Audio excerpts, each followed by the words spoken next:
Yo, Rico, Yeah. have you seen the movie Speed? Yeah. Did you know the movie Speed didn't have a director? Because if it did, it would have been called Velocity. Rebecca and Rico were laughing so hard that they didn't see the huge asteroid coming in from the right side of the screen at 18 kilometers per second. Speed! We all know what speed is. By definition, it is how fast an object moves. Speed is a scalar quantity. Scalar means having only magnitude, not direction. The opposite of scalar is a vector. Vector means having magnitude and direction. Velocity is a vector quantity. That is how speed and velocity are different. Velocity is more like acceleration. Acceleration is the change in direction or an increase or decrease in speed. Both acceleration and velocity have direction and speed. The formula for acceleration is change in velocity divided by change in time. Let's try a practice problem. Say a car accelerates from 22 meters per second to 32 meters per second in 5 seconds.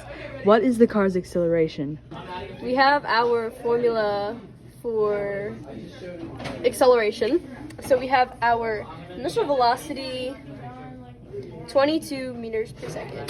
Then we have our final velocity at 32 meters per second. And then our time is 5 seconds. And then you have 32 meters per second minus 22 meters per second over 5 seconds, which would be 10 meters per second over 5 seconds. And then that would, your acceleration is 2 meters per second. That's an M. Meters per second per second? Yeah. All right, per second. All right, folks, and there you have it. Good job. Let's try another one. A car travels a distance of 20 meters in 5 seconds. What is the average speed? All right, so that's our formula. And then distance, our distance is 20 meters. And then we have 5 seconds for our time. And that equals 4 meters per second. And that is our average speed. Good. Let's make it a little bit harder.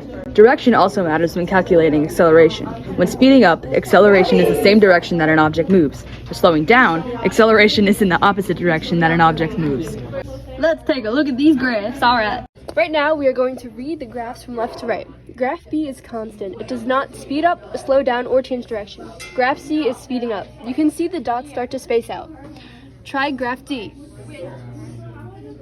It is slowing down because the dots are getting closer together. Now we have to talk about displacement. Displacement means overall change in position. It is in fact different from distance. When calculating displacement, direction also matters. Let's try a problem where we solve for both distance and displacement. A person walks 10 meters to the right, changes directions, and then walks 5 meters to the left. What is their distance? What is their displacement? So for distance, we're going to add. So it's just really easy numbers. So 10 plus 5 equals 15. And then for displacement, since it went right first, it's going to be a positive 10. This is where direction comes in. And then it turned left, and left is negative, so it's going to be negative 5. And that is 5. Lastly, let's talk about magnitude. Magnitude is the distance and quantity of an object, essentially saying the mass of an object and how far it moves. I don't know about that. And now you know how to calculate the speed of an asteroid. The end. And